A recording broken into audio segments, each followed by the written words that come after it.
Estamos con el Padre Carlos Rosel de Almeida, párroco de Nuestro Señor de la Divina Misericordia de Surco y doctor en Sagrada Teología por la Universidad de Navarra de España, con su tesis Escatología Ortodoxa. Hoy vamos a hablar sobre los Salmos del Antiguo Testamento. Padre, ¿de dónde viene la palabra Salmos? Buena pregunta. La palabra salmos nos lleva a una palabra hebrea que es mismor. Repito, la palabra hebrea es mismor, que significa un canto acompañado con un instrumento de cuerdas, por ejemplo, la cítara. Y cuando esta palabra mismor, que está en hebreo, se tradujo al griego, salió salmos. Por lo tanto, los salmos son cantos que tienen que ser acompañados con instrumentos de cuerda. ¿Qué son los salmos específicamente? Son composiciones poéticas que forman parte de la Sagrada Escritura. Digamos que la palabra de Dios se hace poesía en los salmos. ¿Cómo llaman los judíos al conjunto de los salmos? Qué buena pregunta, estás inspirado hoy día. Mira, los judíos a los salmos le llaman Sefer Tehillim. Sefer es libro en hebreo y Tehillim es alabanzas. O sea, los judíos cuando hablan del conjunto de salmos dicen Sefer Tehillim, libro de alabanzas, libro que contiene los cantos donde se alaba a Dios. ¿Cuántos son los salmos? Son 150 salmos y yo les invito para que lean los salmos, mediten en los salmos, hagan oración con los salmos. Los 150 salmos son preciosos. ¿Qué hay que rescatar en esos 150 salmos en el Salterio? Si ustedes abren sus Biblias, y hay que leer la Biblia, se van a encontrar con que hay dos numeraciones, la numeración judía y la numeración latina o católica. Los judíos tienen una numeración, el número mayor es el número de la Biblia judía, el número menor de la Biblia católica. Lo que pasa es que el Salmo 9 se va a partir en dos en el conjunto de los salmos según los judíos. El Salmo 9 se parte en dos, en cambio en el Salmo católico, el conjunto de salmos, se mantiene el Salmo 9 uno solo. Entonces ahí cambia la numeración, pero en definitiva lo importante es que son 150 salmos. ¿Cómo se formaron los salmos? Mira, primero había una poesía oral, primero todo es oral, se alababa a Dios, se cantaba a Dios, hay unas tradiciones sobre cantos a Dios, y luego poco a poco ese conjunto de cantos, de poesías donde el pueblo alababa a Dios se va poniendo por escrito. Sobre todo en cada época del caminar de los judíos van surgiendo diferentes tipos de salmos. Por ejemplo, en el tiempo de la monarquía están los salmos reales, hay salmos que se cantaban cuando se entronizaba un rey. Cuando el pueblo está en Babilonia, en el exilio, es un pueblo que sufre, entonces están los salmos exílicos. Cuando vuelven de Babilonia, los salmos posexílicos. Entonces los salmos expresan también el sentimiento del pueblo en cada época concreta. ¿Qué nombres aparecen como autores de los salmos? Otra muy buena pregunta, porque la gran mayoría de las personas creen que todos los salmos los escribió David. David escribió algunos salmos, pero también si ustedes se fijan en la Biblia, también aparece otro tipo de autores. Por ejemplo, Coré, Asaf, se atribuye a un salmo a Moisés, Salomón, Etán, y también hay salmos anónimos que no conocemos los autores. Emán. Por ejemplo, se ve que lees tu Biblia. ¿Qué tipo de salmos hay? Esto nos podría llevar a todo un programa, ¿no? Así como hemos hablado de las bienaventuranzas, de las obras de misericordia, de repente el otro año, ahorita no, tú puedes tener tu programa en Bálsamo Católico, los salmos, ¿no? Porque esto da para hablar horas, pero yo no sé si tú vas a seguir siendo hincha del Padre Carlos. O de Batman. Mira, hay diferentes tipos de salmos.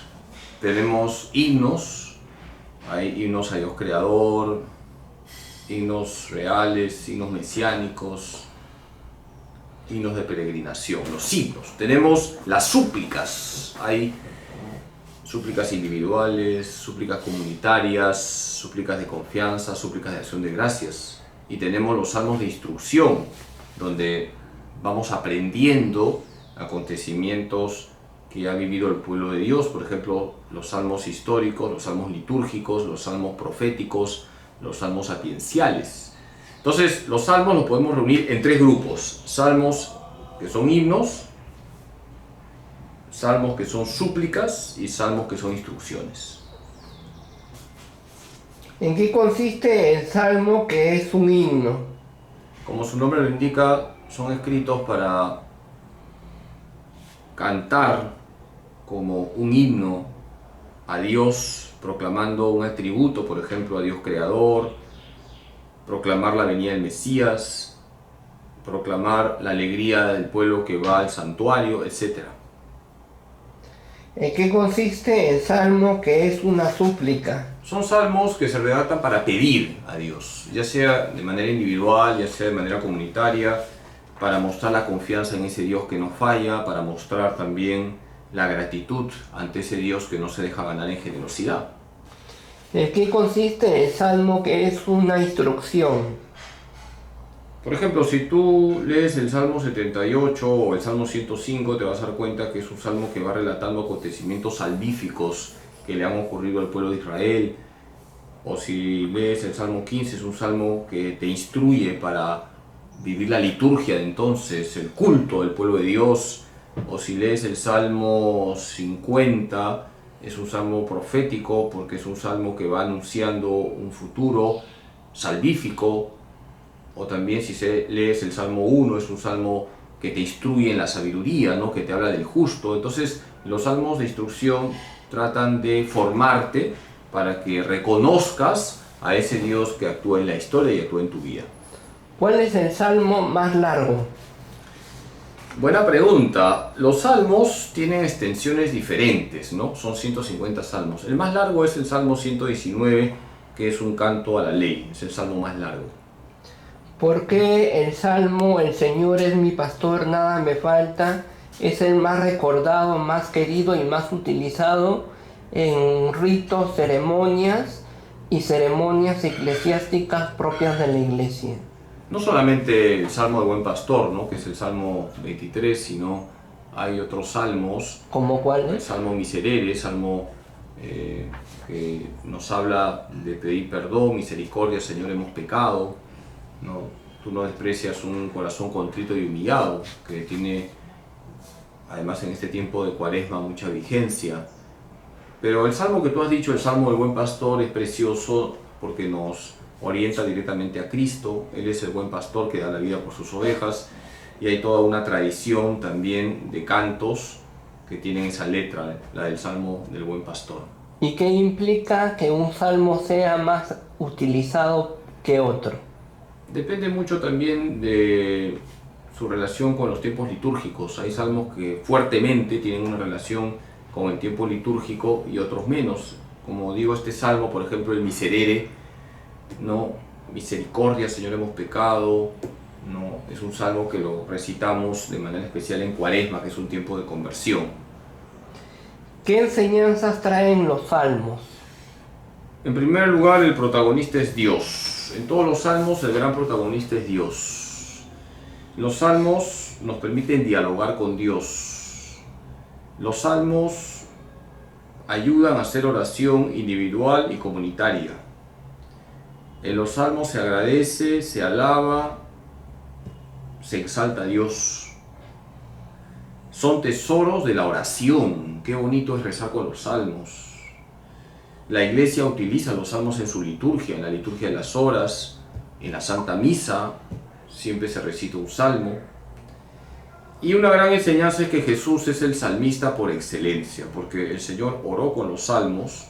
¿En qué ocasión? Por ejemplo, si tú lees el relato de la última cena, se dice que luego de recitar los signos, los salmos, por ejemplo el salmo que se habla de la alabanza a Dios, el Señor ¿Qué salmo es? El salmo 118, que es una acción de gracias, salmo aleluyático. El Señor va a Getsemaní a orar. Salmo 22 también. El salmo 22, buena pregunta, lo dice Jesús en la cruz. Dios mío, ¿por qué me has abandonado? Salmo 22, cuidado. O sea, cuando Jesús dice Elí lema sabactani, también está rezando con los salmos, salmo 22, como tú muy bien has señalado. Entonces Jesús es el salmista por excelencia. Y por último, los evangelios nos hablan de la vida de Jesús y los salmos, la psicología de Jesús, decía el cardenal Schuster. Sí, porque los salmos los aplicamos a Jesús, ¿no? Ya te he dicho, Elí lema sabactani es un salmo que Jesús lo aplica para mostrar la situación en la que se encuentra en la cruz. No es que Jesús se queja de su Padre, se abandona de su Padre, porque ese salmo al final termina con una acción de gracias a Dios. Fue el padre Carlos Rosell de Almeida, párroco de Nuestro Señor en la Divina Misericordia de Surco y doctor en Sagrada Teología por la Universidad de Navarra de España, con su tesis Escatología Ortodoxa. No se pierda los programas de radio del padre Carlos Rosell los martes, confirmando la fe por Radio María, y los domingos, domingo es fiesta, por radioprogramas del Perú, RPP Noticias. Fue el padre Carlos Rosell de Almeida para la cámara de Freddy Armando Romero Paredes. Listo.